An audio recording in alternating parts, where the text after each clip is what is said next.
for the talk? And you said, sorry, 15-20 minutes for questions, or? I have unlimited time for the questions. Okay, I'm here. I don't have any other appointment, so you can take the time. Okay. Okay. Okay. Awesome. Then we can do like a half an hour questions. Yeah, absolutely. Perfect. Thank you, Davide. Mm-hmm. Okay, so I think maybe we can start. Just to let everybody know, remind you that this talk will be recorded, unless Davide changed his mind, but you said that it was okay. So yes. He agreed to let us record the talk, so we can have it for later. In case I'm sure it will be so nice that you will want to see it again. So anyway, for everybody, just note that this talk is being recorded, okay, and streamed in YouTube. So if anybody has a problem with the Meet, you can also go to the YouTube link and follow the talk there. And well, then let's start. First, I have the pleasure to introduce you today to Professor Davide Scaramuzza. I'm so happy that he could make it to give a talk in our seminar program. I have known Davide for a long time, actually since we were both PhD students. That seems not so far away, but actually years pass really fast. And well, now he is a professor of robotics and perception at the University of Zurich and at ETH. And he directs the robotics and perception group, that is one of the top worldwide groups in robotics. And well, Davide has accomplished so much in all these years that we wouldn't finish if I tried to summarize it. But well, for his research contributions, he has got so many awards and so many interesting papers and publications that, well, we try to make a little summary on the website of the class if you want to have a look. But also he has been involved, for example, besides the academic contributions, he has been involved in launching several companies that have ended being part of Facebook or Magic Leap. So it's really impressive, the achievements that Davide has got in the last years. So I encourage you to have a look to his website if you haven't done it yet, to see all that. But today he's going to explain to tell us a little bit more of his projects, or his lab projects, about how to make small drones be more agile, autonomous, and smart, okay? As smart as one can imagine.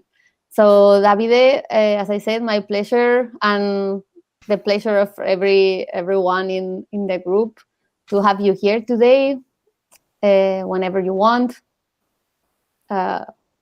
Ready to start. I'm ready to start. Thanks a lot, Anna, for the great introduction, and thanks to you and all your colleagues at the University of Zaragoza for inviting me here. It's really a pleasure and an honor, actually, to be presenting to you. I was actually in Zaragoza, I think the last time, visiting your group like a few years ago, just before the Orb Slam paper came out, and it's a pity that nowadays, because of the pandemic, we cannot travel, but I'm happy to participate remotely. So the title of my talk is Autonomous Agile Microdrones, and I want to talk about perception, learning, and control. So all the things you're going to see in this talk were actually done by the group that I lead. I lead a group of about 12 researchers, so 8 PhD students and 4 postdocs. And all the things that you're going to see today were also funded by several grants. So we have received grants over the past 9 years from several agencies, including DARPA, which is the Defense Agency of the United States, ERC, and also several companies like Intel, Nikon, more recently Huawei, and Sony. So this presentation is about drones. Why drones? When everyone is talking about autonomous cars today, why do we care about drones? Because drones is actually an emerging market. if you look at the recent report by the International Federation of Robotics, they basically write an estimated drone market of about $130 billion today. So that's a lot of money. Of course, it's much lower than the $1 trillion market of autonomous cars, but 130 billion is a lot of money.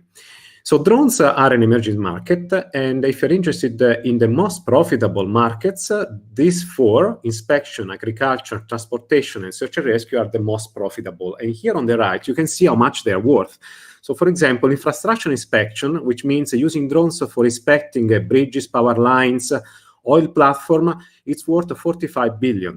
Agriculture, especially precision agriculture, which is about using drones to spray pesticides, it's worth about 32 billion. Instead, drone delivery, so using drones to transport packages, is worth 30 billion. And then using drones for safety and security, think now during the COVID pandemic, where drones are being used to alert people to go home, like it was done in Italy or in a few other countries, among many other things, this market is already worth $10 billion. So as you can see, the drone market is very, very, very profitable at the moment. I don't know how many of you already have a drone at home and are flying drones, but in order to understand what we can do at the university level to make drones better and smarter, we need to think of drones, especially commercial drones, are controlled today. So if you are familiar with drones, you know that the best way to control a drone is by using a human pilot. So basically yourself, you are the pilot of the drone. How do you control a drone? Well, you either use, for example, the line of sight. So you look at the drone, you look at where it is, and then you control the drone based on the line of sight. Or alternatively, if the drone is beyond line of sight, for example, inside a building, and you are somewhere else, you can use a video link. The problem when you rely on a remote control is that the pilot needs a lot of training in order to control drones. And also it's, very, very, very time consuming. So you cannot really think of using in the long term only human piloted drones for commercial applications because it doesn't scale up, which means that when you will have thousands of drones flying in the airspace, you cannot just hire thousands and thousands of people controlling the drones. However, at the moment, this is what is done. So most of the commercial drones are still controlled by human pilots. But there are already some drones that are autonomous. In this case, they are controlled by the autopilot, and this is called also autonomous navigation. So in this talk, I will, of course, focus on autonomous navigation. But before we go into that, let me show you the state of the art on drone, for example, using human pilots. So I start with the human pilots, and I want to tell you about this company, which is based in Lausanne. It's called Flyability. They build drones that are being used at the moment to inspect difficult infrastructure. You see here humans going down in the combustion chamber of a power plant using cables. Well, now this is no longer needed because these drones can actually be sent inside difficult environments. And in order to protect the drone, they put a cage around it. And the advantage of using this cage is that basically, if there is any collision with the environment, which will certainly there be, because these are very difficult environments to inspect, then you are protecting the drone, so the drone will not crash. And you're also protecting the environment. Now let's move directly instead to autonomous navigation, and let me show you the commercial way of controlling drones autonomously.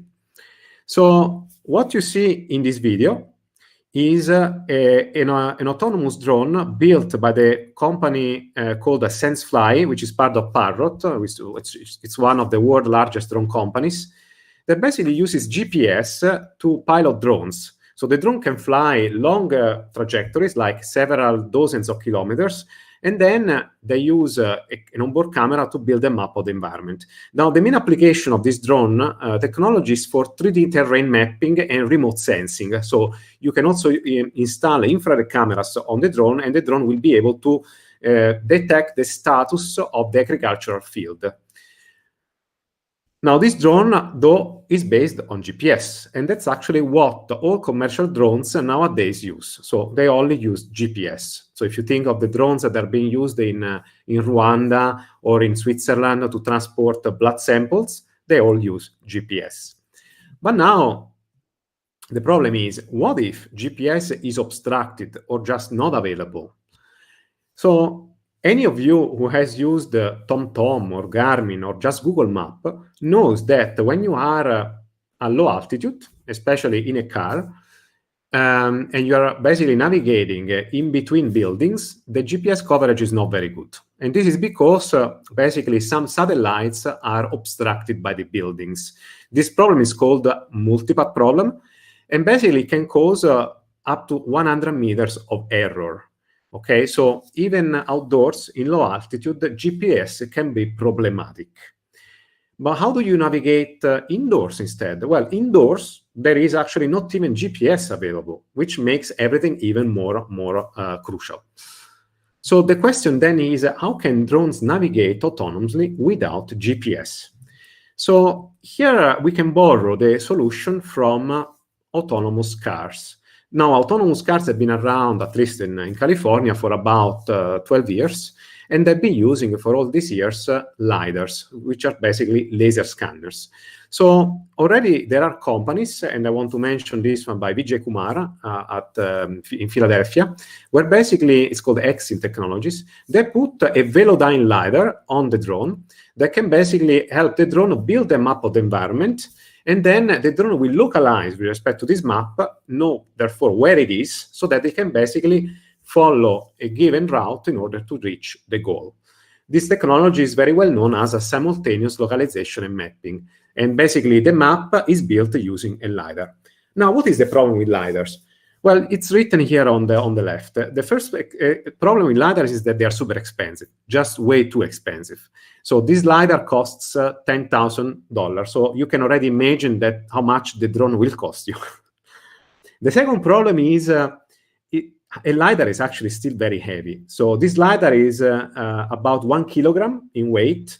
That means that in order to lift such a big LiDAR with a small drone, you need actually a large drone. And in fact, this drone is about almost half a meter in size. So it means that you cannot use this drone in small environments, and especially for search and rescue operations where you want to fly potentially to help people after an earthquake, for example. Another problem with LiDARs is that they are power hungry. That means that they consume more than 20% of the energy consumed by the drone to fly. Usually a drone needs 100 watts per half a kilogram to fly. And imagine if 20% is only used by the LiDAR in order to be up and running. So that's actually quite prohibitive. That's why LiDARs are not really used at the moment in most of the other drone companies that are looking at the future to go beyond GPS, but we are looking at further technologies. So the question is, how can therefore drone navigate without LiDAR and without GPS? And the answer is to use cameras. And this is called vision-based navigation, which is actually what I've been researching on for the past 15 years of my life, in fact. If I think about it, time goes fast. So I've been working on vision-based navigation for 15 years. So the idea now is to put cameras on board drones, and then you can put very advanced computing, like the computers that you have in your smartphones. Those are super advanced, in order to process the information by the cameras. Now, how can you fly using a camera? It's straightforward. Look at this video.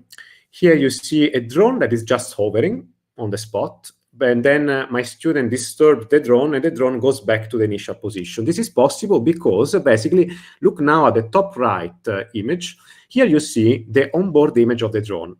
And those points that are marked in green are actually interest points. These points are basically anchor points that the drone uses as a reference, so that whenever you disturb the drone, for example, because there is a wind gust or something else, a disturbance, the drone basically analyzes the motion of these points, and the controller accommodates for these displacements, and it tells the drone to go back to the original position. So it's basically used for control. Now,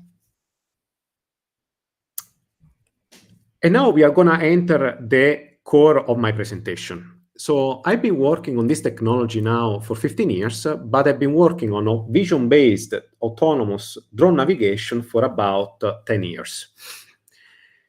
Now, when you start doing research, it's very important, in my opinion, to have a motivation, to have a mission, a personal mission in your life. So what has been driving my main motivation for doing the things that I will present today is to build drones that can one day be used to save and rescue people after a disaster, for example, an earthquake.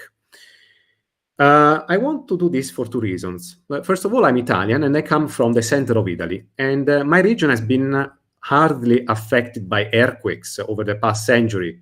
And in the last 10 years, there were a lot of earthquakes that killed a lot of people.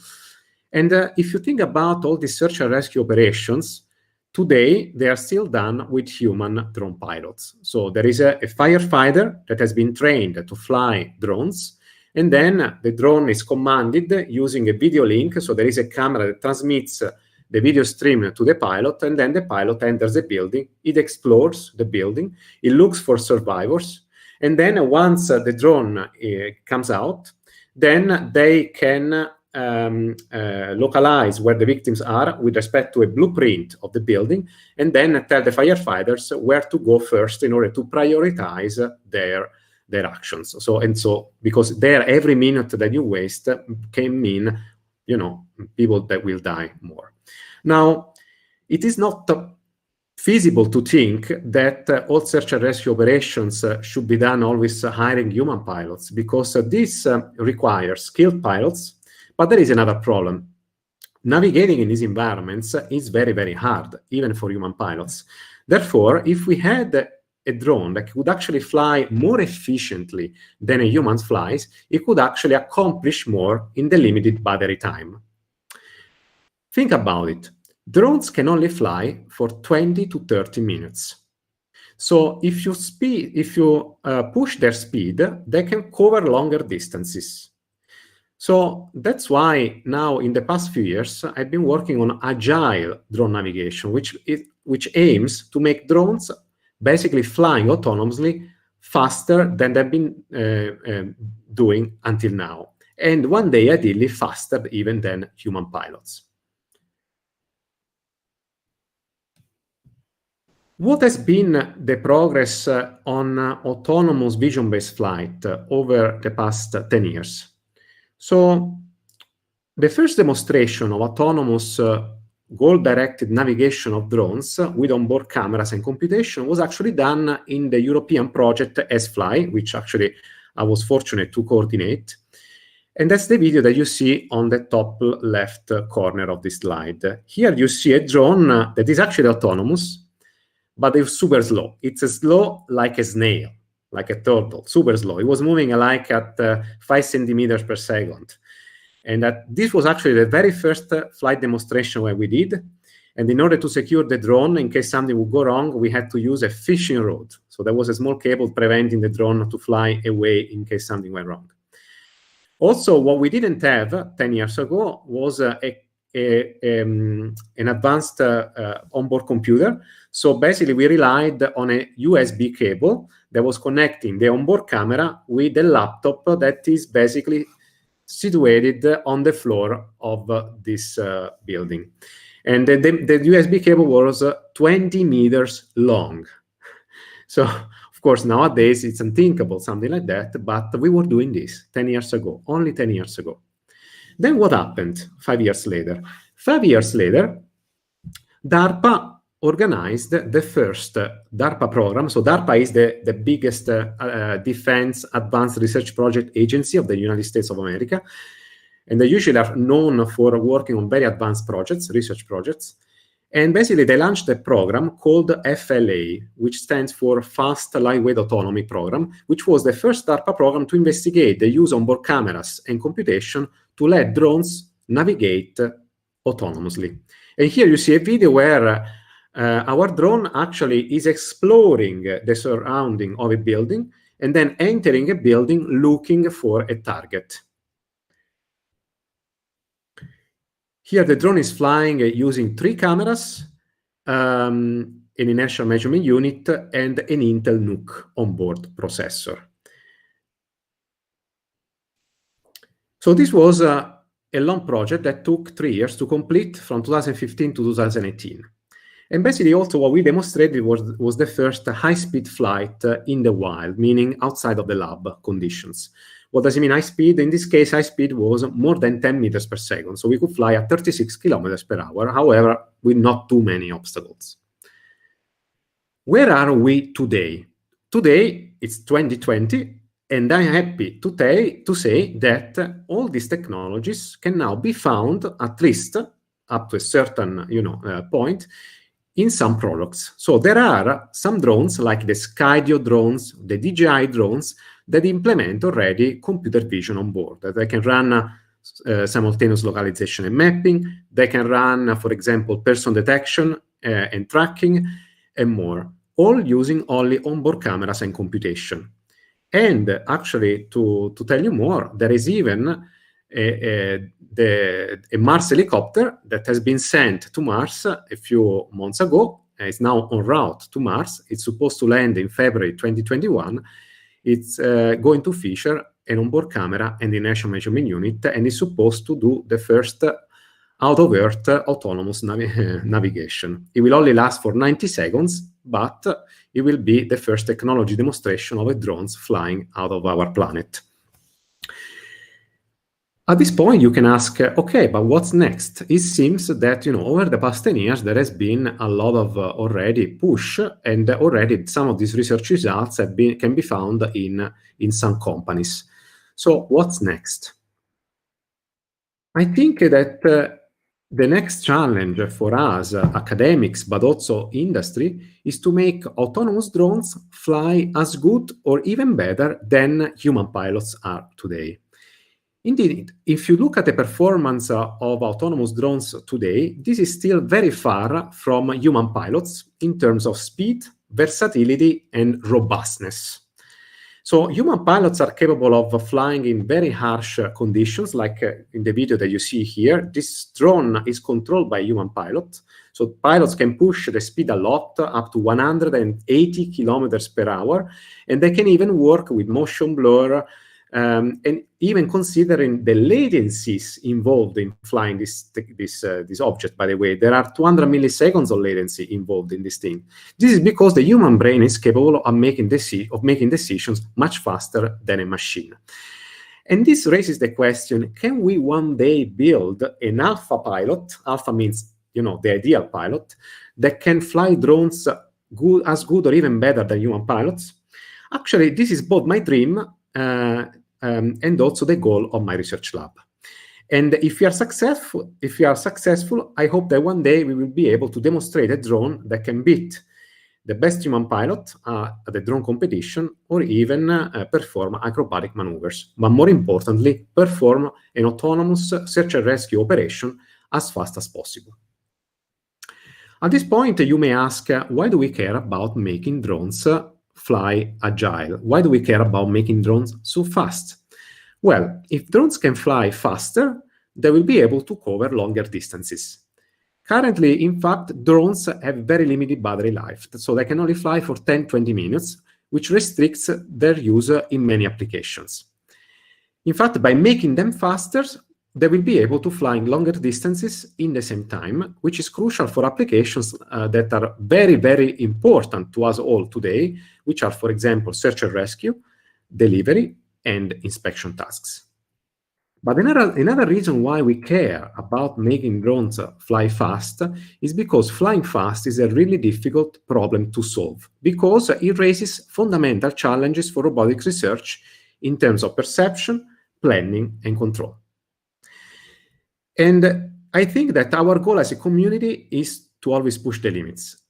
And to push the limits, we really need to work on very hard stuff. And I think that agile flight is a very, very hard problem to solve.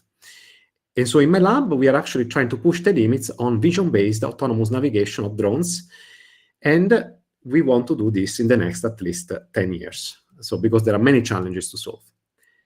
Now, agile flight. Has it been done before? Autonomous agile flight, has it been done before? everything has been already attempted by researchers before. There is plenty of works that have been done before. And here I try to summarize the related work on agile flight.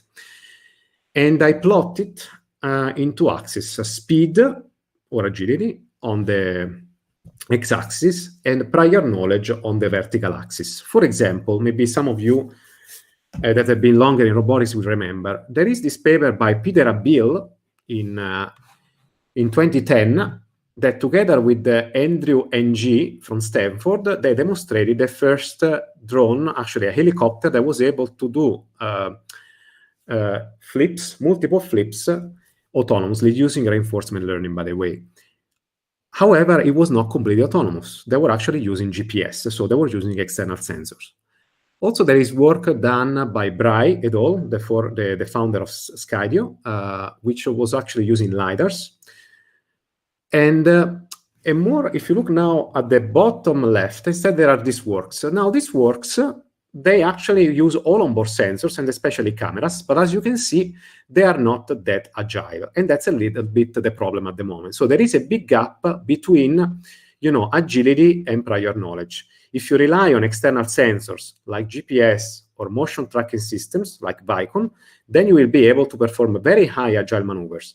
But if you rely on onboard sensors, the agility instead is much lower. Where do we want to be? I want to be in this point here in yellow. That's my goal. I want to build machines that can fly super agile, super fast, without using external information, using only onboard sensors and computation. Now, this is very difficult, but it's not impossible. There are three challenges that we need to address to solve this problem. And these three challenges are actually the outline of this presentation. I'm going to now delve into each of these 3 points, and then we can basically understand why we need to basically people like you to do research in these things. So the first challenge is tight coupling of perception and action. I'll explain this in a moment. The second challenge is coping with inaccurate models of the sensors, of the actuators, so of the motors, and of the environment. And the third problem is to reduce the perception latency, because if you want to fly faster, you also need faster sensors, but also faster algorithms. So to illustrate these challenges, in the remaining time, I'm going to focus on 3 tasks that I'm actually working on in my lab at the moment. The first task that I'm going to talk about is autonomous drone racing. The second task is autonomous drone acrobatics. And the third task is dynamic obstacle avoidance, so avoiding obstacles that are moving very fast. So before I start, I want to make a disclaimer. All the videos that you will see in this presentation were shot with this drone. This is actually our most recent drone. And as you can see, it's very compact. This drone has only onboard sensors and computation.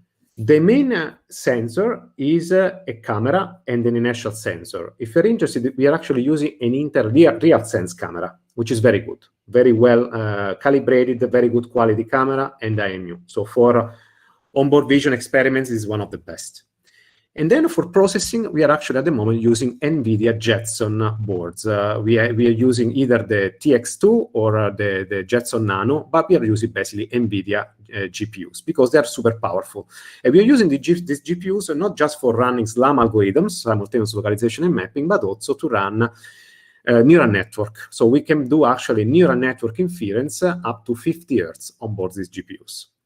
And by the way, although you don't see it here, this drone is very small. It's about this size, so 20 centimeters in diameter, and it weighs less than 1 kilogram, actually 900 grams, and it has a thrust-to-weight ratio of 7. What is the thrust-to-weight ratio? So it's the ratio between the maximum force that the propellers can generate divided by the weight of the vehicle. So 7 is a lot. We can actually do acrobatic maneuvers and generate 3 Gs of acceleration, which is actually close to human pilot performance, which is what we want. The first task I want to focus is autonomous drone racing. In autonomous drone racing, a drone has to navigate autonomously a race course that consists of several gates in the minimum possible time. What you see in this video is the performance of our drone last year participating in the Alpha Pilot World Championship, where we actually ranked second. The first was at TU Delft. In these sequences, our drone was actually flying at speeds up to 8 meters per second, which is still far from U1 pilots, but we are getting, closer over the years. Now, how does autonomous drone racing actually work? So, autonomous drone racing consists of two steps. The first step is to plan a trajectory that minimizes the execution time from the start to the finish of the trajectory. And the second step is to execute this optimal trajectory, actually. But as a matter of fact, to execute this optimal trajectory is actually the hardest step, because any deviation from this optimal trajectory will lead the drone to underperform. Think about it. If the drone is disturbed by a wind gust, then it will be drifting away from the optimal trajectory, which is the one guaranteed minimum time. So you need to then make it up and go back to the optimal trajectory as fast as possible. Now, what are the main causes for deviations from the optimal trajectories? Well, there are several reasons. First of all, disturbances like wind, it can happen, but also inaccuracies in the, for example, in the estimation of the state of the drone. So the drone uses also camera to estimate how much is moving, also called state estimation. And depending on motion blur and, the distribution of features in the environment, actually, visual odometry can actually drift.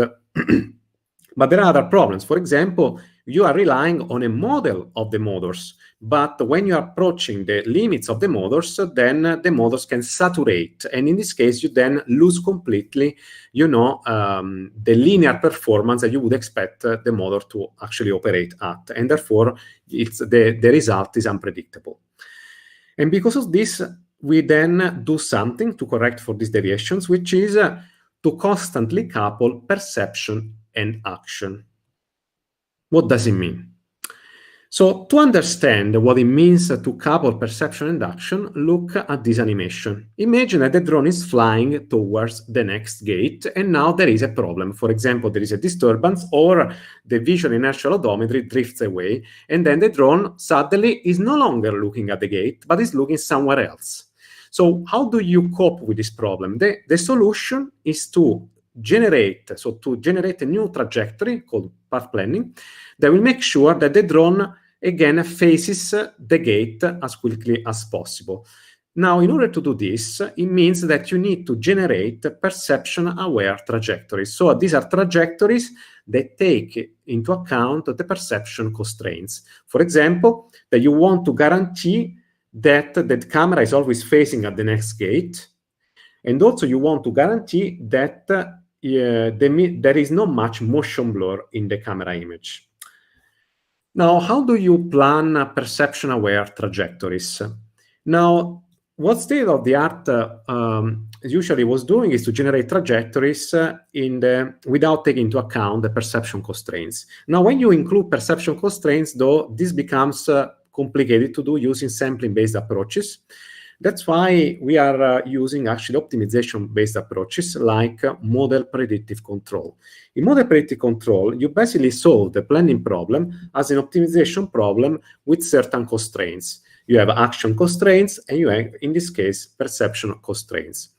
For example, an action constraint is that you want the drone to follow the reference trajectory, here marked in blue. So in blue is the reference trajectory, for example, the minimum time trajectory in drone racing. And then you want that the executed trajectory is as close as possible to the reference trajectory. But this is just one of the main action objectives. Another action objective is, for example, that you satisfy the system dynamics, and you also avoid the saturation of the motors. So you want to maintain basically the operation speed of the motors within the linear range. Otherwise, the outcome will be unpredictable. But then there are also perception constraints that we are considering. For example, you want to maximize the visibility of the gate as long as possible. And also what you want to do is that you want to minimize the motion blur. How do you do this mathematically? So mathematically, you are doing two things. First of all, you want to ensure that the projection of the center of the gate in the image space is as close as possible to the center of the image for as long as possible. And the second perception constraint is about motion blur. Basically, what you want to do is that you want to enforce that the projection of the center of the gate on the image plane, so the derivative of this, so in the optical flow of the projection of the center, is basically minimized. So then we have this action and perception constraints. We put them into our optimization problem, which is actually quadratic, and so can be solved with some tricks. And then we solve it, and we manage to actually solve it in real time, at 100 times a second, so 100 hertz. And if you're interested and you want to play with this code and also drones, we released most of our code. So this code was also released. The link is below. Now, if this is clear, now you have understood how to generate trajectories that guarantee that basically the drone is always facing the gap, the next gate, and also minimizing the motion blur. But a question is, how do we detect the gate in the first place? So in this case, to detect the gate, people were actually using handcrafted descriptors, like, for example, line detectors or feature detectors. It turns out that when you fly at high speed, especially, standard handcrafted descriptors do not work properly. They are not very robust. But nowadays, we are fortunate enough to have deep neural networks, and deep neural networks are actually quite robust to many environment conditions, as long as you actually train them in specific conditions where you want them to work. So then we decided to opt for a neural network to learn how to detect gates. What we do is that we have a convolutional neural network that predicts the relative pose of the next gate, but also the covariance of this relative pose. The interesting thing is that we do all this training only in simulation, and then we deploy the system in the real world without any fine-tuning. The reason why we opted for simulation is because if you wanted to do this in the real world, you would have to collect at least 100,000 different images in different environment conditions, in different backgrounds, with different shapes of the gates, in order to generalize as much as possible. And this is actually tedious. Who wants to do that, right? And it's also very expensive. It takes a lot of time, but also a lot of money to do this. And then the real drones will eventually crash. So that's the reason why eventually you would like to do the training in simulation as much as possible. The problem with simulation is that then if you train in simulation, you're not guaranteed that the algorithm will generalize to real-world environments, so in the real life. So then you need to make sure that you reduce as much as possible the so-called simulation to real the so-called simulation to reality gap. In order to do this, in this work, we decided to apply domain randomization. So basically what you do is that you try to randomize all the features that you want your deep neural network to be able to generalize as much as possible. What are the features that we randomized? Well, for example, the appearance of the gates. We randomized the color of the gates, the texture in the background, and even the illumination in the environment. These are all features that is easy to simulate in simulation because, it's a simulated world. And by the way, we used Gazebo. Now, what is interesting is that many of you know Gazebo, and Gazebo is known not to be photorealistic in the first place. But nevertheless, for this task of the gate detection, the system was able to be deployed and generalized to the real world without any fine-tuning. We can talk about that later if you're interested. Now, let me show you the results. What you see in this video, you see our whole architecture doing perception-aware trajectory planning, gate detection, visual odometry, and execution, all running in real time on board the platform. So on the right, you see in red the position of the gates that the drone thinks to be at the beginning. But then as the drone approaches the gates, he actually updates the belief. So where he thinks that actually the gates really are. And then the updated pose of the gates is marked in green. To actually stress this, sometimes my students were moving the gates to show that basically, the network and the path planner were able to react to changes in the map. And this is very important.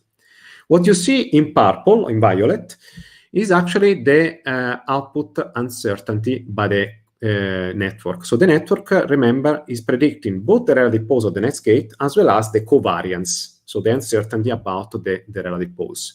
And what you can see in this video is that the covariance increases when the gate is very far away, but then it decreases when the drone gets closer to the next gate. And this is actually in accordance with our intuition, because as you get closer to the gate, you become more sure about where the gate really is with respect to you, okay? So this is actually quite expected. And so we can see that the network is actually, confirming the reality. Now I want to change task and then switch to another topic, which is autonomous drone acrobatics. So how can we make a drone learn to perform acrobatic maneuvers even better than human pilots? So let me show you first the impressive video, in my opinion, and then I'll tell you how it works. So you see here our drone that is able to perform acrobatic maneuvers. In this case, it's doing a loop in different directions. Actually, this is the first time that an autonomous drone was able to do such maneuvers using only onboard sensors and computation. There were previous works by Raffaello D'Andrea, for example, or Vijay Kumar, but they were using external motion capture systems like Vicon. So this is the first time that we managed to do it with onboard sensors and computation. These maneuvers are actually extremely difficult, even for human pilots, because during these loops, the drone experiences up to 3 Gs. That's a lot of acceleration, okay? And many drone pilots, especially in the first months of training, actually they fail and they destroy the drone.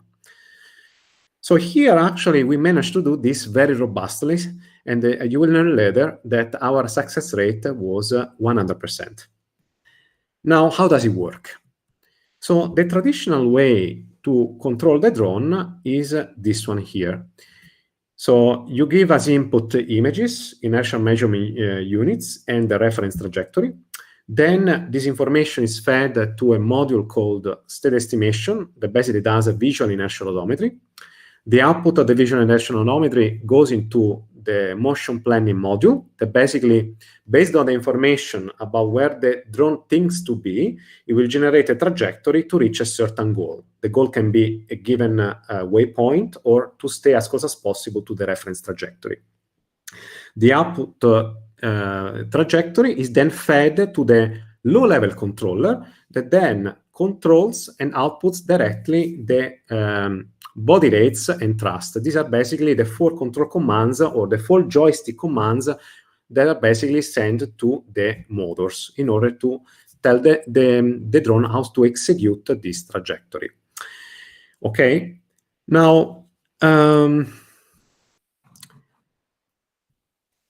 the problem with this traditional way of controlling the drone, which has been actually the state of the art for the past 20 years, is that the traditional architecture is actually very sensitive to, for example, drift in state estimation.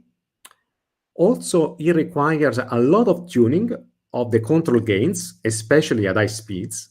And finally, it requires extensive expertise for the code developer. This is called domain knowledge. This is the reason why we actually opted to use instead an end-to-end controller.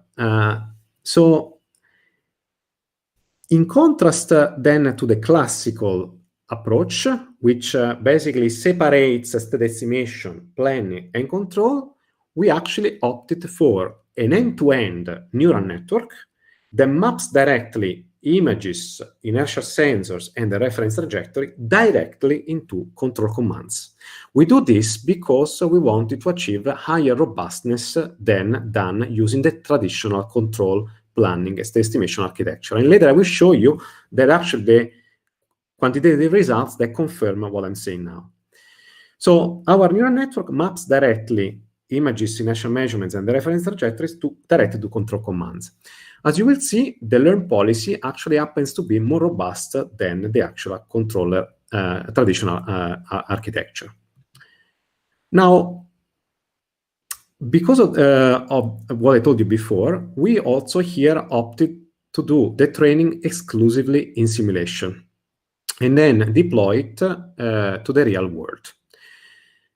Actually, we didn't need to do any fine-tuning in the real world. It was sufficient to do everything only in simulation. This is also called the zero-shot sim-to-real transfer, because basically you train only in simulation and you deploy to the real world without changing anything. Again, why simulation? I want to stress this because it's very important, since many of you are master students. So simulation is fast and allows, it's fast, it is cheap, and is also very safe, especially when you fly drones such aggressively. It does not require any also human annotation. Often you have to label the data. Well, you don't have to do this in simulation, because in simulation you know the ground truth. It's like living in the matrix, okay? Also, simulation allows collecting a huge amount of data, almost unlimited. You can collect as many data as you want because it's simulated. I mean, the machine is collecting the data. If you're interested, actually here, the training took about 5 hours in simulation, but only the training.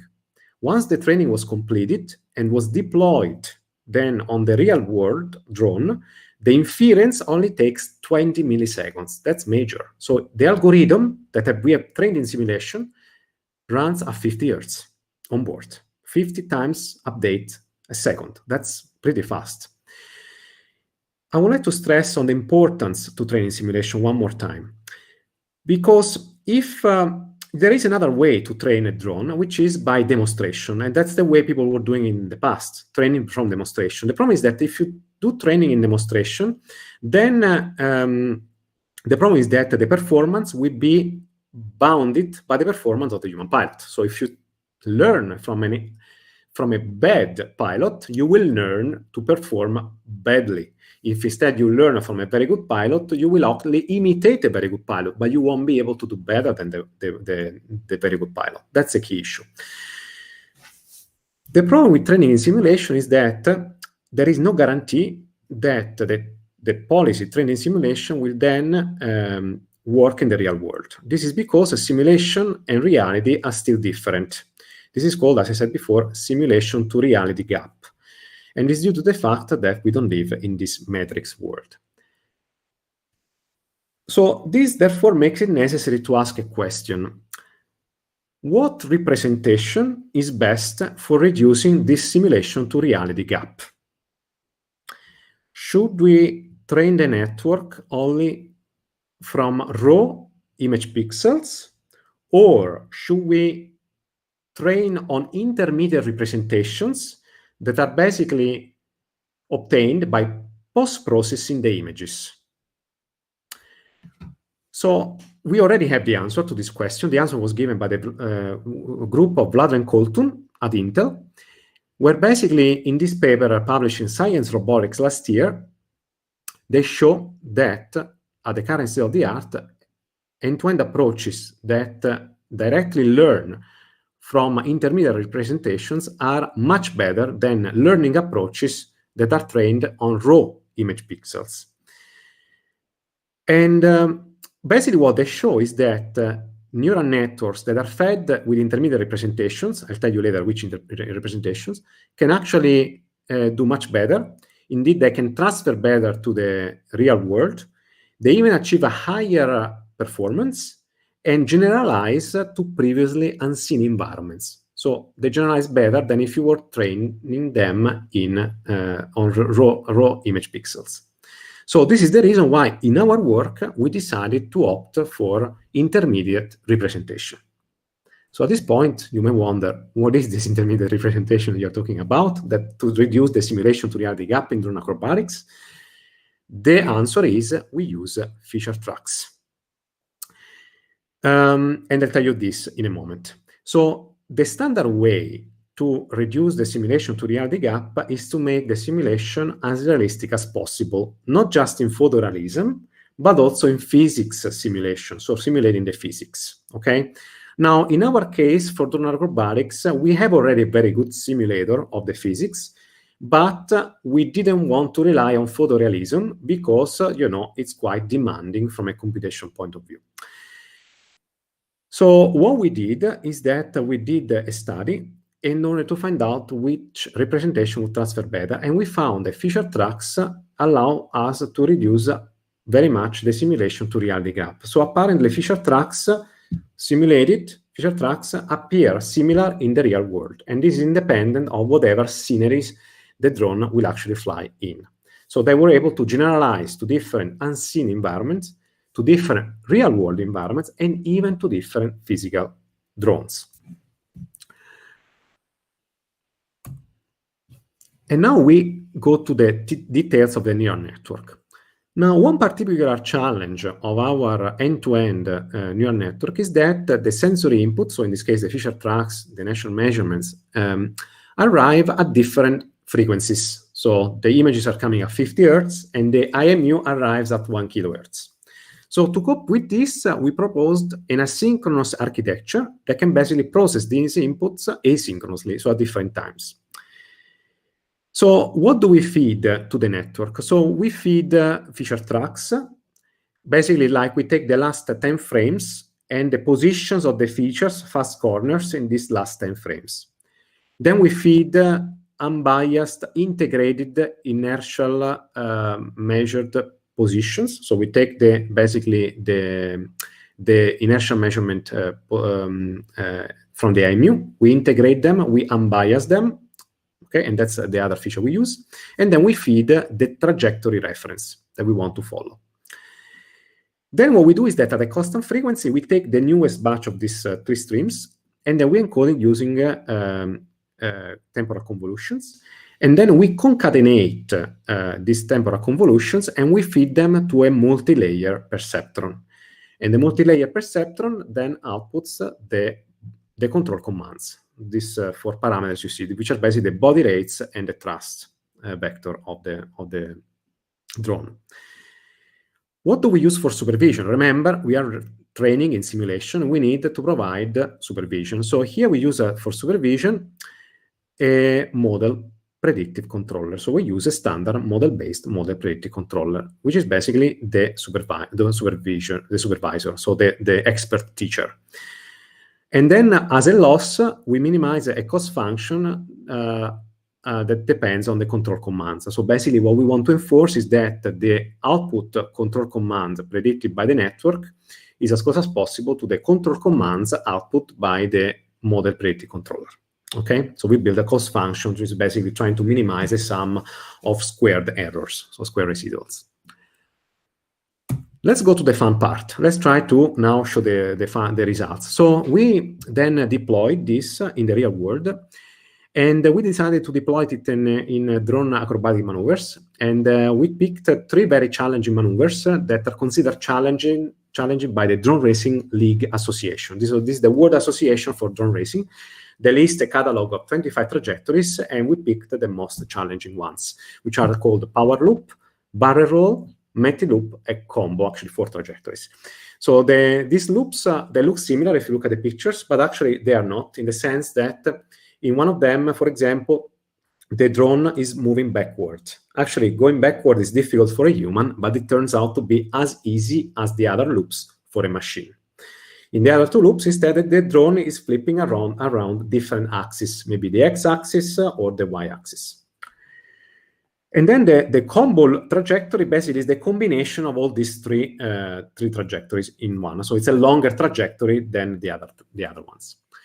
During these acrobatic maneuvers, the drone experiences accelerations up to 3G, which is a lot. Okay, it's the same as a human pilot's experience when they do these maneuvers. And now let's go to the results. And the results basically confirm what I was anticipating before. So look first at the plot on the right. Here we show the success rate as a function of the length of the maneuver in time, in seconds. So basically, here we are displaying the results, for example, for the combo maneuver that can last up to 20 seconds. That's pretty long. And you can see that we achieved a 100% success rate. So by the way, we performed these experiments 20 times. So 20 out of 20 without a crash. The success rate will reduce depending on whether there was a crash. So if it crashed 2 times out of 20, it basically means that we achieved a 90% acceptance rate, and so forth and so on, okay? So in blue is basically shown the success rate of our trained policy, end-to-end, directly from images to control commands. As you can see, it's perfectly flat, 100%. Instead, what you see below, in orange, it's the state-of-the-art using traditional visual inertial odometry state estimation, like OGVIS, plus traditional MPC. It's doing okay, as you can see, but the performance degrades and it goes down, for example, to 75%. And then, instead, in yellow, what we see is the performance of the trained neural network if you remove completely the visual input. So if you blind the camera. This was an important study because we wanted to understand how much actually is the trade-off between the accelerometers and the visual components.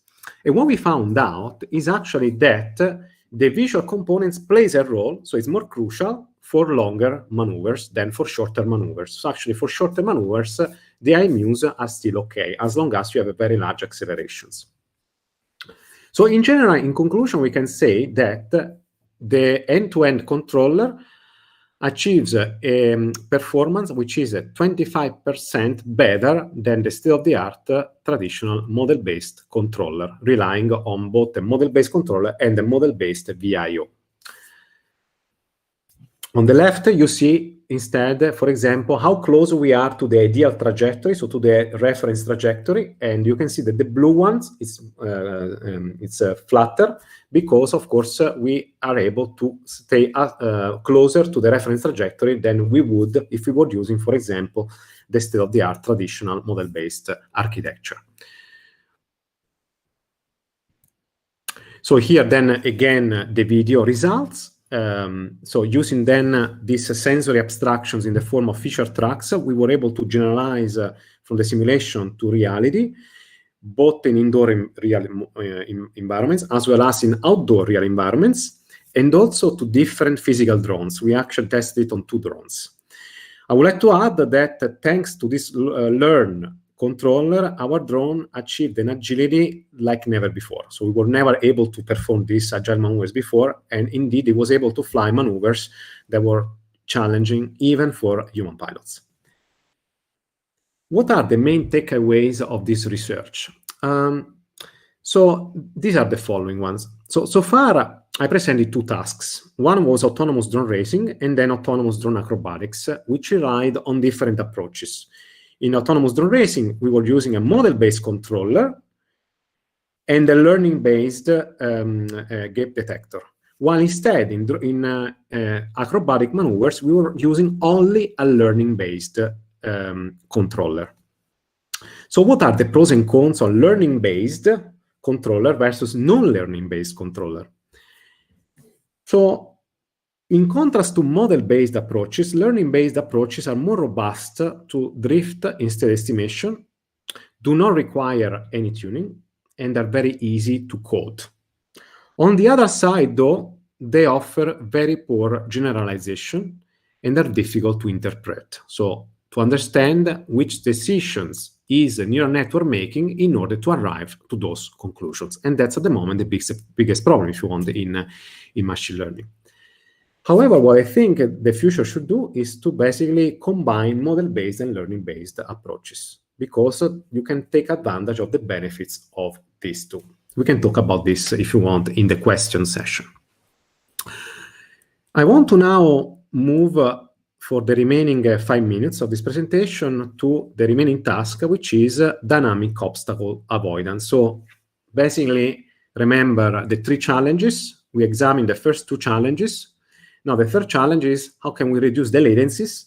Because to fly faster, we need faster sensors and faster algorithms.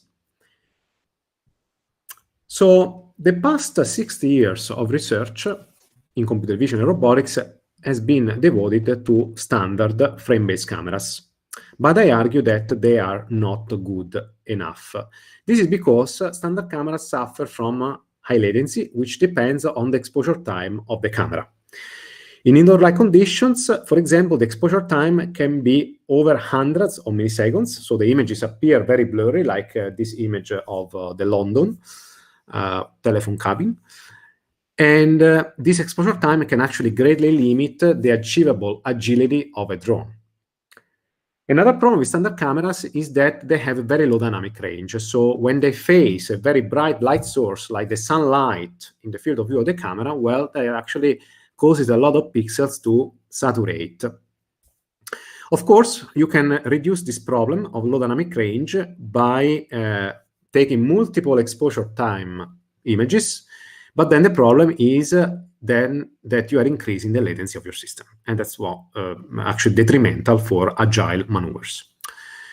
Fortunately, there is now a new sensor that was developed 10 years ago, but only became, let's say, more affordable as well as a high resolution only 1 year ago, which is called event camera. The event camera is a new type of camera that does not suffer from these problems. So it has a very low latency, no motion blur, and very high dynamic range. What is an event camera? So an event camera is a novel sensor that only measures motion in the scene. To understand this, look at this animation where we have a rotating disc. Basically, an event camera has smart pixels that are all independent of each other. And every time that a single pixel detects motion, it triggers an event. So the output of the event camera is not a stream of frames, it's rather a stream of asynchronous events in space and time. And that's why the output of this stimulus would actually be a spiral of events in space and time. Now, because of its unusual working principle, sorry. Now, because of its unusual working principle, event cameras offer 4 key advantages over traditional cameras. First of all, they have a latency of a microsecond resolution, no motion blur, they have a very high dynamic range, and they also consume very little power. However, the problem is that because the output is asynchronous, you cannot directly apply standard computer vision algorithms. Therefore, you need to come up with new algorithms in order to make sense of the data. Now, we did a lot of research over the past 7 years on event cameras. If you're interested, just go to my webpage. But basically, I want to show you one example where event cameras are solving a problem that was not solvable before, which is dynamic obstacle avoidance. And this paper was actually published on Science Robotics, and I was also happy that they conquered the cover page of Science Robotics, where basically we showed that for the first time we were able to make a drone avoid objects thrown at it, like this ball. We really tossed the balls at a drone, and we were able to show that the drone was able to avoid the ball with a latency of only 3.5 milliseconds, even at speeds, relative speeds, up to 10 meters per second. And this is actually huge. So if you wanted to do this with a standard camera, we would have had to fly the drone 10 times slower than you could actually fly with an event camera. And that's actually the main takeaway of this that I want you to remember. That basically with event cameras, we can fly faster than with standard cameras in applications where fast obstacle avoidance, for example, is important. But it can also be used for enabling state estimation, so SLAM, in environments that face a lot of high dynamic change in illumination, as well as motion blur. We can talk about this in this question session. Anyway, I have additional slides if you're interested. But basically, this leads me to the conclusion and takeaways of this talk. So the main message of this talk is basically I'm working on agile flight, and I think agile flight is very important because it will make it possible to have drones that can cover longer distances in the limited battery time. So it's important to fly fast. However, it's so difficult because it requires challenges in perception, planning, and control. They will require a lot of years in order to solve, at least 10 years. Which is good, though, because it means that there is a lot of problems to solve from the whole community. Also, I talked about the importance of combining perception and control. Then I talked about model-based versus learning-based approaches. And what I think is that combining model-based and machine learning-based methods can greatly boost the performance of your architecture, of your control architecture. But the important question still is what should be learned and what should be modeled. And finally, I talked about event cameras. But in general, when you use additional sensors, you can always push the performance, which is something that we humans cannot do. So machines can actually be equipped with different sensors, and then complement among and switch between sensors in order to improve the performance beyond the human capabilities. So if you're interested, by the way, on our webpage, you can find a lot of code. We released so far more than 30 software packages, fully open source. We have a lot of data sets. We also have 2 competitions running if you're interested. And all the publications and slides are available there. I'm also looking for postdocs in AI and also in SLAM, and also for a PhD student in SLAM at the moment. And if you also want to follow me, you can also follow me on social media. And with this, I conclude the talk and am ready to take questions, if any. Thanks for your attention. Wow, thanks, Davide. Now you should hear everyone clapping, but it's just me unmuted for now. So thanks a lot for the impressive talk. You have covered a lot of very interesting topics. So yeah, hopefully now this leads us to a few questions for a little bit of discussion time. So come on, guys, don't be shy and post your questions. If you want, remember what I told you at the beginning. If you want to ask them yourself, just say in the chat, I want to ask this, and then I'll give you the mic. If you prefer me to ask the question, just let me know, okay? So we can start with Carlos. I assume, Carlos, you want to ask yourself because you don't ask me to do it. So if you want, Carlos, to unmute your mic and ask Davide. I read the question. So the question of Carlos is, you have shown us that the success rate for a specific maneuver takes 20 seconds is 100%. But have you calculated for how long could the drone perform that maneuver without crashing? Yes, yes, we did. Of course, we did this. It depends on how far you are from the ground. So basically, we realized that the network is using the visual features when it's actually in descent, which makes sense, right? Because then when you are in ascent mode, you're looking in the sky and there is no features. So then basically the visual component is only used to basically avoid crashing into the ground. And that's the key message there. So now it's important to not drift. So yes, as soon as basically you start moving down, drifting in the Z component too much, then of course in this point you will start crashing. So it all depends on the drift. So it depends on how high you start the maneuver. So all these maneuvers, these components were all done starting at the same height. So this way we had repeatable initial conditions. Okay, thank you. Okay, so I'll ask the following question. So Lorenzo is asking about the cost function used for the training in the simulations.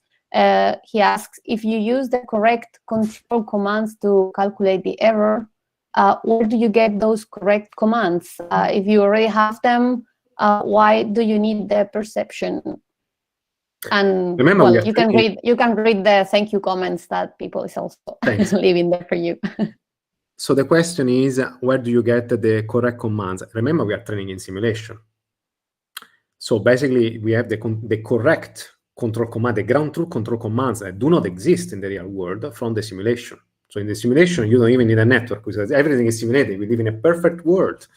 In a simulation, you have no drift, no in modeling accuracy. Everything is perfect, okay? So there in an ideal environment, of course, you know also the correct control commands. So that's why we train in simulation. So we know them. Okay. So then we now push the training time, the network, to predict commands that are as close as possible to the reality. But then once we deploy the network. So the guesses of the prediction by the network. Okay, thank you, Davide. If anybody wants a follow-up on the answer, just let us know in the chat as well, okay? For now, let's go with the following question. David, you want to ask the question yourself, so please go ahead. You can unmute and ask. Okay, thank you very much for the talk, Davide.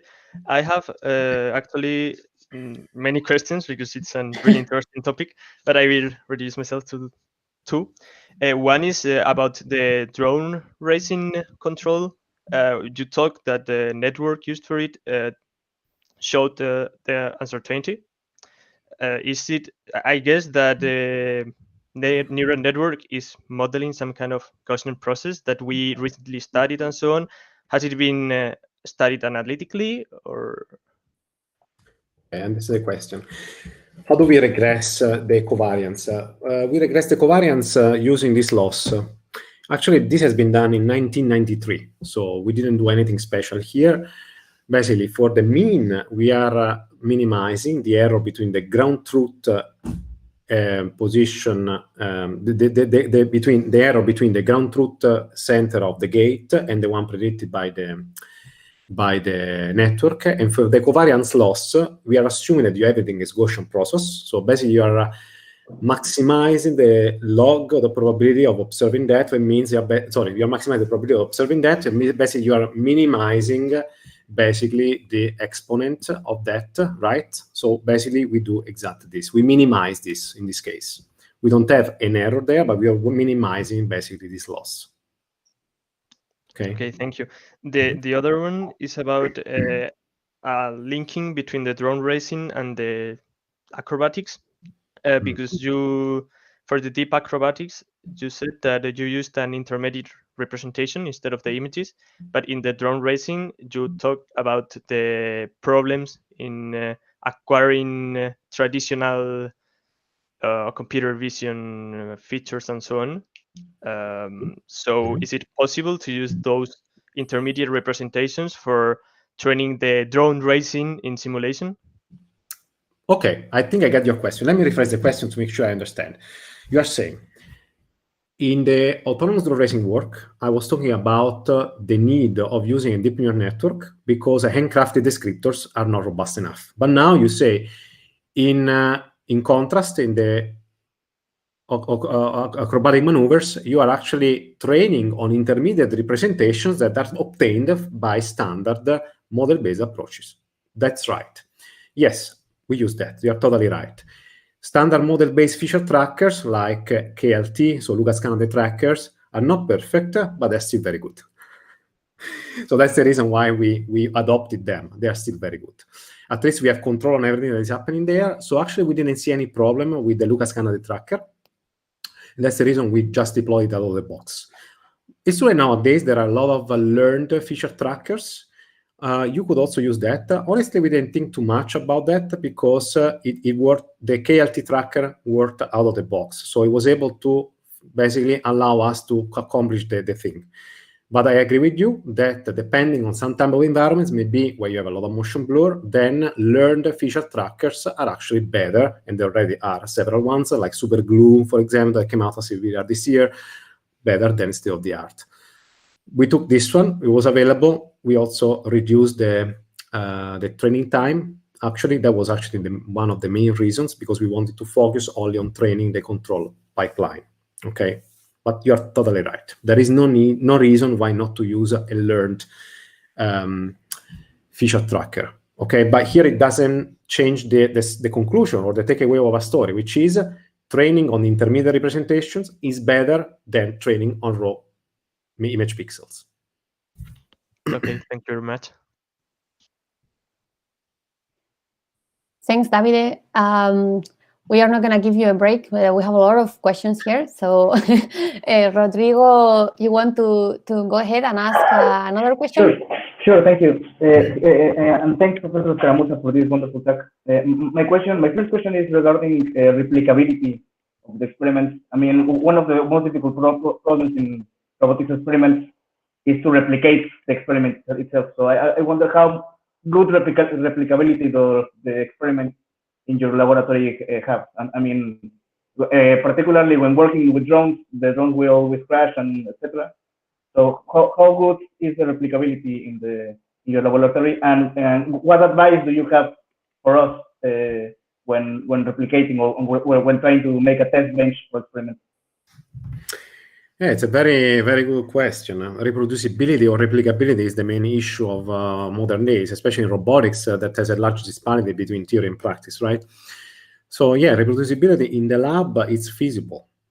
Of course, it's more difficult than to reproduce in a different lab. So that's why it's very important to make sure that when you write papers, you write papers according to a certain protocol. And Jose Neira and many other people have written, long reports on what are protocols to follow for SLAM as well as for reproducible experiments. So what to mention, all the hardware that you are doing, the initial speed, and so on.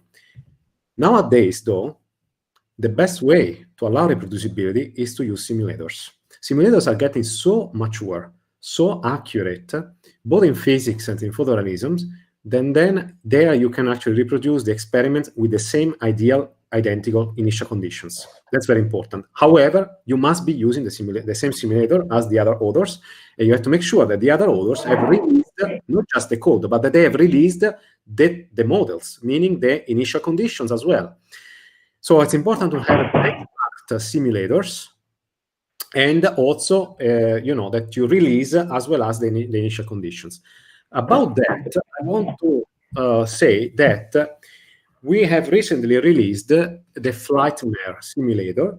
That is a simulator that is the Gazebo, Unreal Engine, which is a video game simulator, together with an OpenAI Gym, which is the one from OpenAI for machine learning and reinforcement learning, into a single software package that allows you to run reproducible drone experiments. We also use the Rotor S simulator by Roland Siegwart, all integrated into the same simulator. So we hope that this becomes the benchmark simulator. Now we want to release the models as well as the initial conditions that we use in this drone acrobatics. That's the only way to make sure that other people from around the world will be able to run the same experiments with the same initial conditions and replicate them. Without having the initial conditions, you can't. You're right. You can't replicate the same experiments. Sure. One last question. In the picture of the drone that you showed, I noticed that you showed a real Sense 265, which is already a tracking model, right? That's right. So are you using that for the experiment too? Yes, we use the feature tracks, not the VIO, though. Okay. It's just the feature tracks. Only the feature tracks. The VIO was drifting away. So when we do the experiment, yes, for a comparison against the model base, we use their flagship VIO. But then for the network, no. We only use the feature tracks. So only X and Y pixel positions. Okay. Thank you. Thank you so much. You're welcome. Thank you. So I'll read the following question from Sarah. She's asking if you have tried new battery technologies like graphene, supercaps, or some newer techs like this, and how is it the performance? Do they actually improve drone autonomy? Do you know something about this topic? Yeah, no, I haven't tried this. I only read about this. So there are a few prototypes of fuel cells that can already be tried on drones, but they are prototypes. They are pretty large. They weigh 1 kilo. That's a problem for small drones. However, fuel cells promise to extend the battery life by at least another half an hour and make basically drones, quadrotors, fly even for over an hour. At the moment, if you want to fly for over an hour, you need to switch to fixed wing. But then fixed wings cannot hover in place. They cannot take off and land on a precise spot. So that's a problem. So this technology is still under development. At some point they will come and they will make drones able to basically to extend the envelope of the drone life. But still, if you can fly faster, you will be able to accomplish more. think now of the Mars drone. By the way, it has to fly fast because it has only 90 seconds of battery life. So it's important. They hope they will be able to repeat, by the way. So they aim at the technology demonstration. At least it should work at least once, but they hope that they will be able to recharge the batteries with the solar light and then be able to rerun the experiments if everything survives the first flight. I'm sure they will manage, but remember, only for 90 seconds at a time. So it's important to fly faster.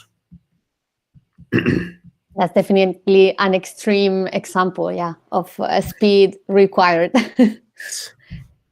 So let's go to the following question from Diego. I don't know if Diego, you want to read it. You didn't say. I'm gonna read it myself. Okay. Diego is asking about what's the main bottleneck according to your experience in substituting human-driven drones with autonomous ones. Is it motion algorithms, computer vision algorithms, money, investment by companies, or what do you think is the main bottleneck? Or all of it? All of it, but mostly is computer vision algorithms. Let me go to one by one. Mm-hmm. Okay, it depends really on the task, you know. I mean, now if you look at the task of drone racing, that is super agile, super difficult there you need to make decisions very fast. And now it turns out that humans have to cope with a delay of 20 milliseconds for the signal to come from the drone, actually up to 30 milliseconds for the signal to come from the drone camera to the goggles.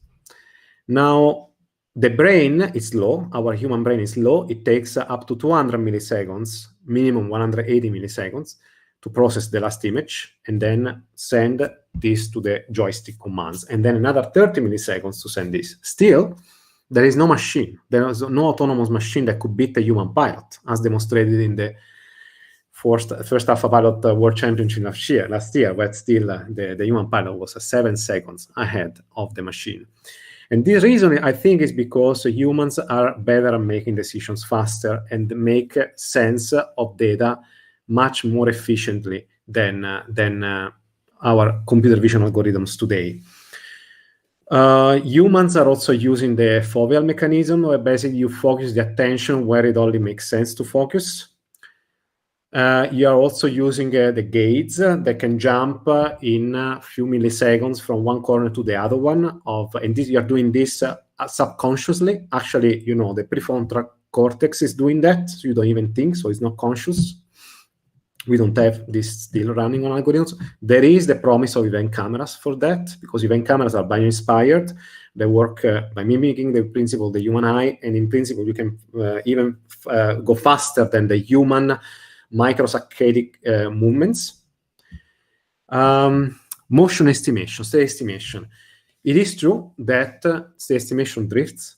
At the current state of the art, the drift in state estimation is less than 1%, but it depends very much on the environment where you're navigating. So and on the speed at which you're navigating and the distance between the drone and the structure. So the closer you are, the more the motion blur, because higher is the optical flow vectors. So machines in principle can do better than humans. That's why actually let's look at the Skydio example. Skydio is a drone that has an omnidirectional field of view. So if one camera is occluded or dirty or it's dark, they look at all the other cameras. So sensor redundancy here can actually already help to boost the performance compared to humans. So humans are only 2 eyes. Skydio has 13 eyes. 13, 1, 3. It's amazing if you think about. But I would say the main bottleneck is not the motion estimation. The main bottleneck is actually the expressiveness of the neural network, if you're using neural network, and in general, the computer vision algorithm. And then the latency of this.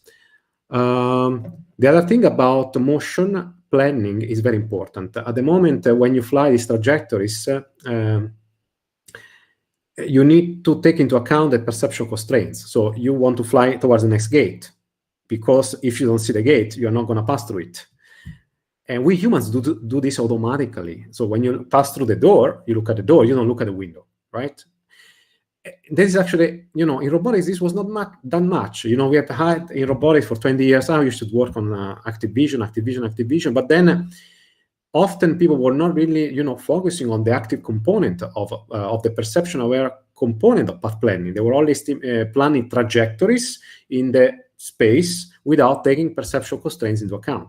Now with drones, this is actually needed at its best. In cars, you didn't really need to do that, because if a car is, if a car is drifting, it's still not crashing because it has contact between the wheels and the road. Okay, so you have wheel encoders, you have a bunch of other sensors.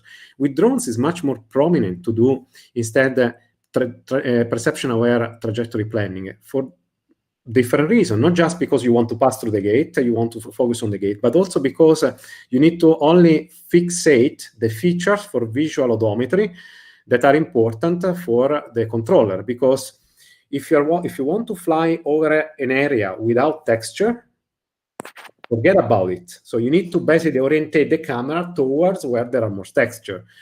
Standard path planning approaches were not doing that. So you need to do perception-aware path planning. And now I'm happy to see that there are, in the last 2 years, there have been a few approaches coming that do perception-aware trajectory planning. Thanks, Davide. That was a very interesting summary of these main challenges. So as you see, there are a lot of problems to tackle still. So maybe we can do 1 or 2 more questions. We have already taken almost half an hour of discussion. So Davide, we don't want to take too much more of your time. So let's go with 1 more and we'll see after that.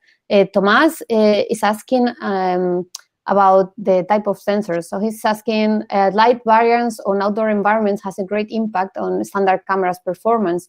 Do you think neural networks could generalize enough to overcome this limitation, or is it better to directly use other cameras like event cameras, IR cameras, or more special sensors? So neural networks have shown to perform better than standard approaches with some high dynamic range, even in low light. There is this paper called Learning to See in the Dark, where they actually take images with very low exposure time that look black to the human eye, and then the network can transform those images into perfectly lit highlight images just from the same image. So it means that the information is there. However, they also specify it works for that specific camera and for that specific environment. So that's the key. So you always have to train in environments that are a good mock-up of the environments where you want your network to generalize. So at the moment, it is basically a problem of distributions. You want your testing distribution match as much as possible the training data distribution. Okay, so that's the key thing to say. At the current stage, I haven't still seen. I've seen a deep neural network that have been trained and even outperform standard SLAM systems like CorpSLAM. However, again, they were run on certain data sets. They haven't shown, for example, how they can be tested and correctly generalized to unseen data sets. So I would like to see that. Then so the question was about HDR. At the moment, I haven't seen any HDR that is really doing an amazing job, but there are examples that do very well motion segmentation, semantic segmentation, so object recognition. So for me, still remains the problem of how they will generalize to other environments. Of course, you need to provide the training data that show those same artifacts also in the training data. So it's difficult sometimes to find enough data for that. We are doing that, by the way. At the moment, we are also using event cameras, and we want to see if we can, for example, train in simulation, deploy them in the real world, and generalize to environments that are also high dynamic range. So that means actually we have to make a good effort on simulating high dynamic range, because simulation is nice because it allows you to basically have an unlimited amount of data to test. But now you have to have a very good simulation of the dynamic range. Now we are using the Carla simulator because it's pretty good, but it's still not perfect. And so we are actually talking to the Carla simulators there to actually have a better simulation of the dynamic range, because the point is that only by reducing the sim to real gap, you will be able to generalize better in the case. Okay, so as a little follow-up in this question, I think from your answer, you are working in both problems. I mean, your advice would be to put more effort on better deep learning models for standard cameras, or new models to deal with these new sensors like event cameras. You're saying that you're working in both paths, right? Like it's still an open question. What's going to be better? We will see. Oh, both. Both there are better models that work with dynamic range with standard cameras, but also work on other non-usual sensors like event cameras that by default hardware they are built to have a superior dynamic range. So they are still affected by dynamic range, but they have a dynamic range which is 8 orders of magnitude superior to standard cameras. So when you point the event camera towards the sunlight, you can still all the objects in background much better with a higher contrast than with a standard camera. So, of course, your task is facilitated, if not actually even made possible with the event camera. I mean, we have a lot of scenarios where we show that actually there is no information coming from the standard camera. It all depends on where the sunlight is located.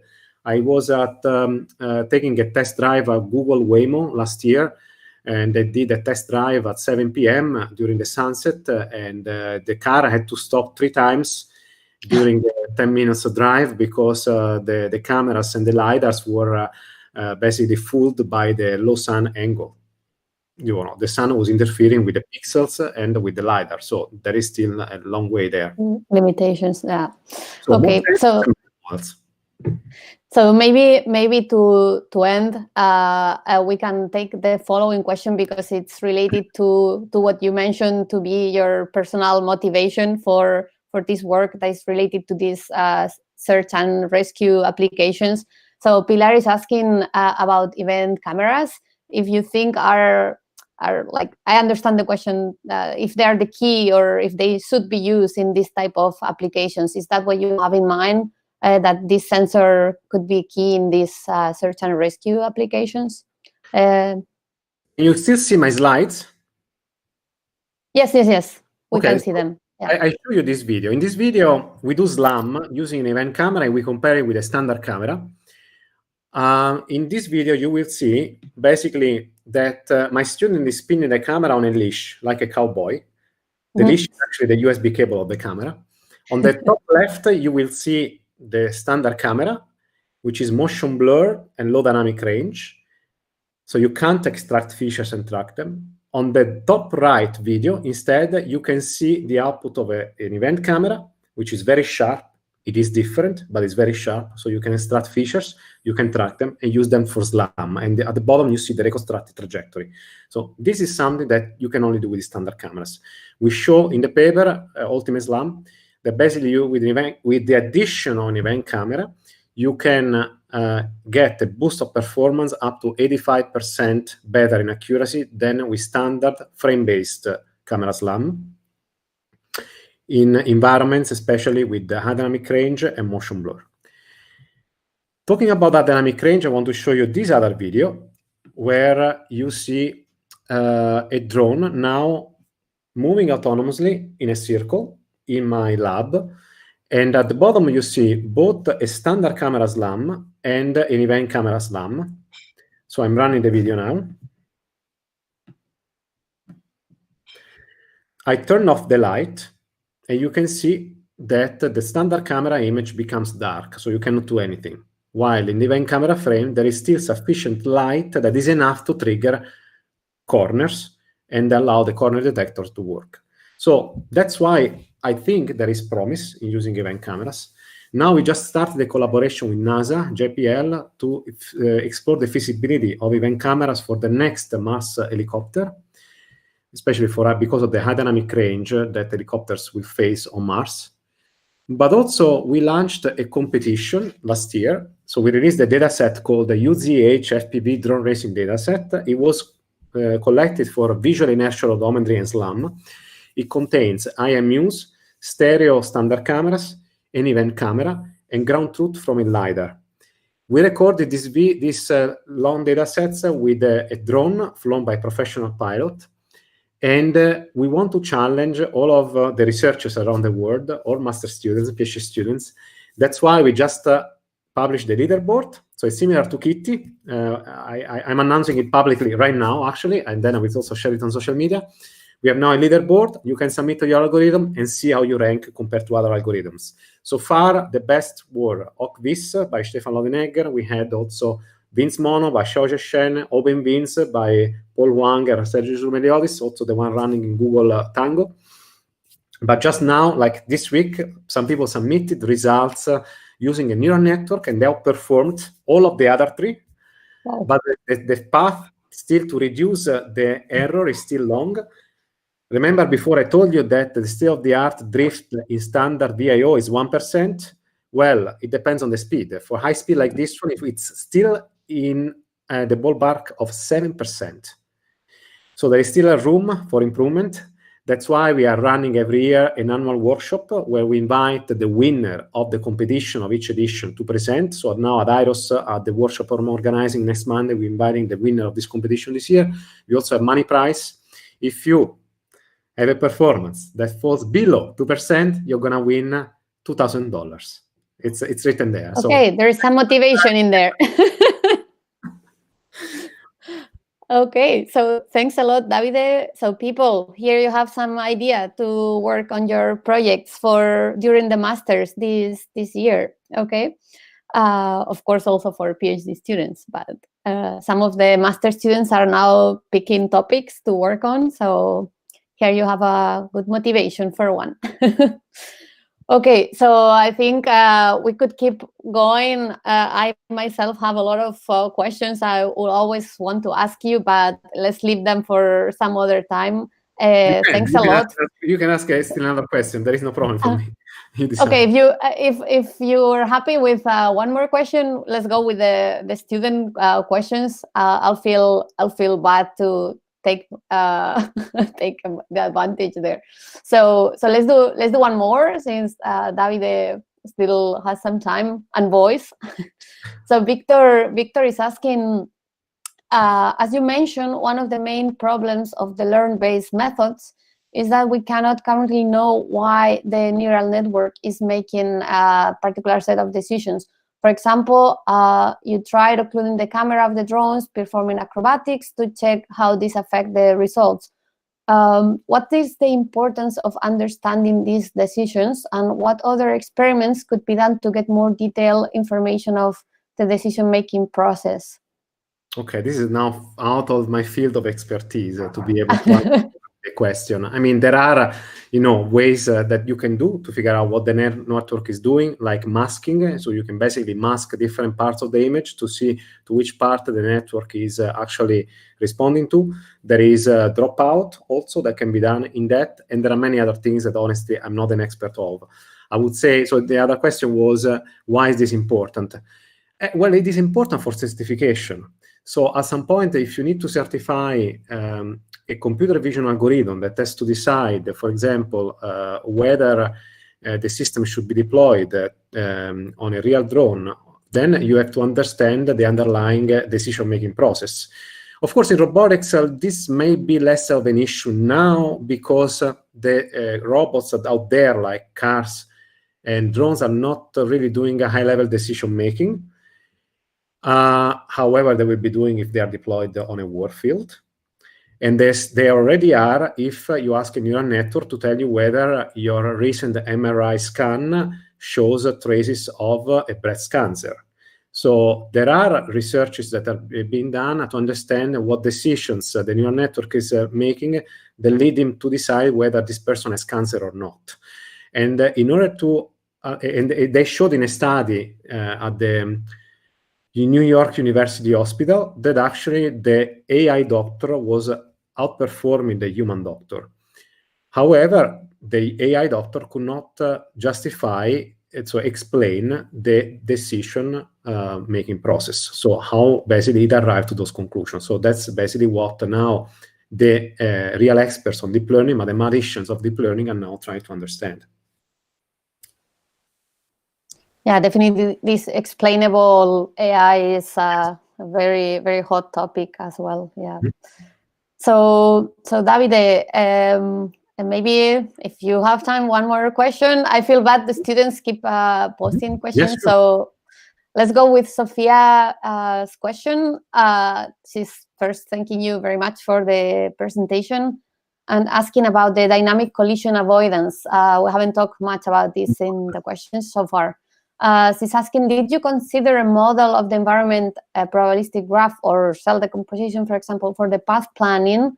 If the drone needs to use the same environment to repeat a task, do you think an online path planning in dynamic or static environments based on event camera is enough? You have the question. You have the question written. Nested. Let me see.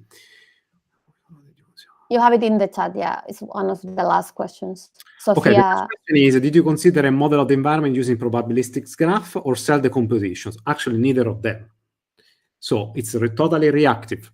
Basically, the question assumes that that you are already building a map of the environment. We are not building a map of the environment. This is just a reaction module that basically, as soon as it perceives a threat, it avoids it. So basically, the drone is mapping in its local frame all the objects that appeared in the last 3.5 milliseconds and avoiding the closest one. So basically, what we do there is specifically detecting anything that moves with respect to the background, higher than a threshold, of course, and actually can also detect multiple obstacles.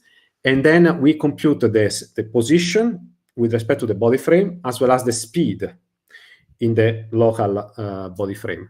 And then we basically tell the controller how to avoid it, which is basically saying going in the direction opposite to where the object is coming from. So we are not doing any mapping than just this. Okay, so we are only retrieving the position of the objects. It turns out that event cameras are better than standard cameras, not just because of the latency, but because they isolate a lot of information that is not needed. For example, by only processing events, we are processing only, on average, 2,000 pixels instead of 300,000 pixels of a standard VGA camera. And another thing is that the event camera also logs the time information, the timestamp at which the event was generated. In a standard frame, instead, all the pixels have the same timestamp. Now, with event cameras, this is actually nice to have the timestamp because the signature of a feature is not just the appearance in X and Y, but it is also the time. So you can think of the ball that is moving. It lives in the space-time, a lot of events in space-time. It turns out that all the moving objects have different space-time trajectories than all the stationary objects. And that's what we do. We have 2 papers on this, actually.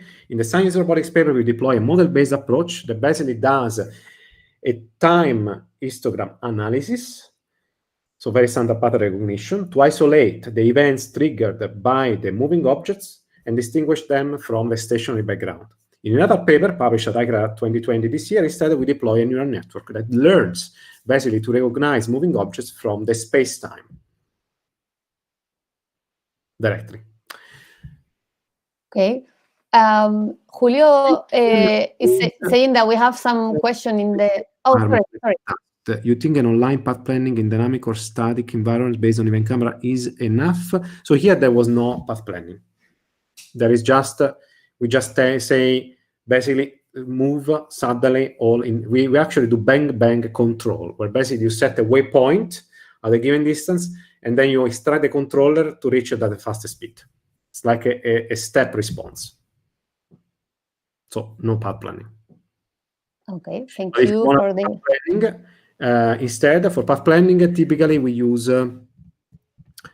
probabilistic graphs, but more recently we are actually now teaching neural networks to do path planning. We are now preparing a paper where we are extracting a neural network to do path planning, not just controller like in drone acrobatics.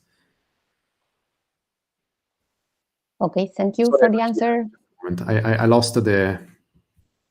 Okay, the speaker muted itself. Sorry about that. Now I hear it again. It's okay. You mostly need. We need to listen to you. You don't. You can read the question, so that's not a big problem.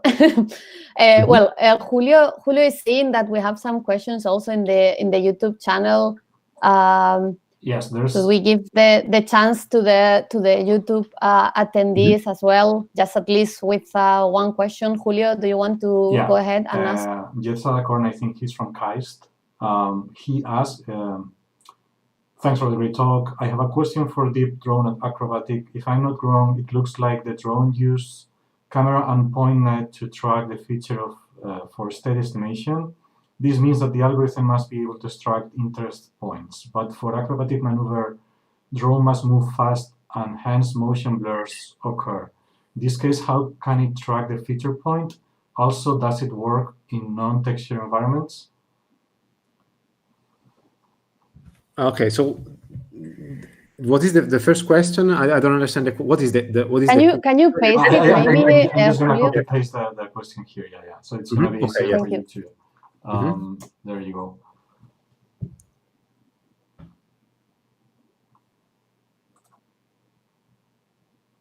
Yeah, the drone uses the camera features and the point net to track. Point net is used to process the feature tracks. Okay, the features are coming to the network. Okay, so we extract the feature track. We get on hardware feature tracks from the internet sense, and we feed them to the network. Then the second question is: this means that the algorithm must be able to extract interest points? No. The interest points are coming are fed to the network. This is actually our sensory abstractions. But for acrobatic maneuver, drone must move fast, and then motion blur occurs. Yes, it may occur. It depends. That's the key. It depends how far you are, in fact. So if you are very close to the ground, then there is motion blur. If you're not very close to the ground, then there is not much motion blur. So that's always the key. It depends on how far you start and how close you get to the ground, and then motion blur will be present or not. It depends on the illumination in the environment as well.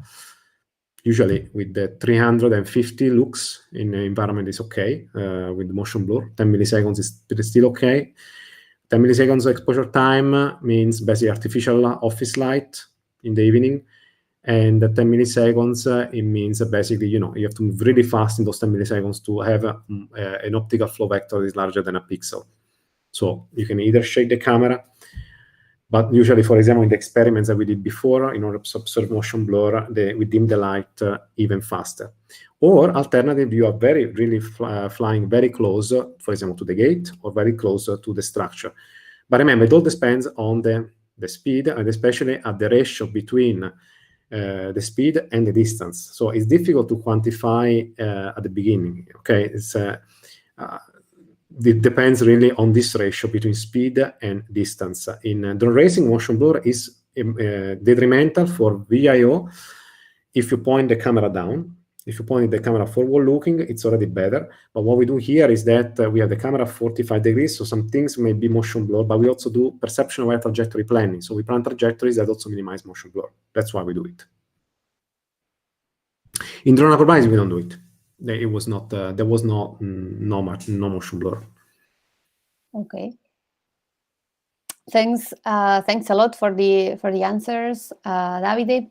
I'm afraid we will have to leave it here. Maybe we could keep going forever, but let's thanks Davide for the great talk and the discussion. Thanks a lot for your time. It has been really, really interesting, both the talk and the discussion. And we even had some news on this new challenge and leaderboard that Davide announced. So very, very complete talk. Thanks a lot. And well, hopefully next time you can give this talk in person in Zaragoza. For now, we'll see each other online, I guess. Thanks. Thanks, Anna. Thank you all for listening for so long time. And thanks a lot. And I wish you a good continuation of this series of talks. I think it's very useful. It's also very useful that you then share it with online with everyone. So thanks again, and see you hopefully soon.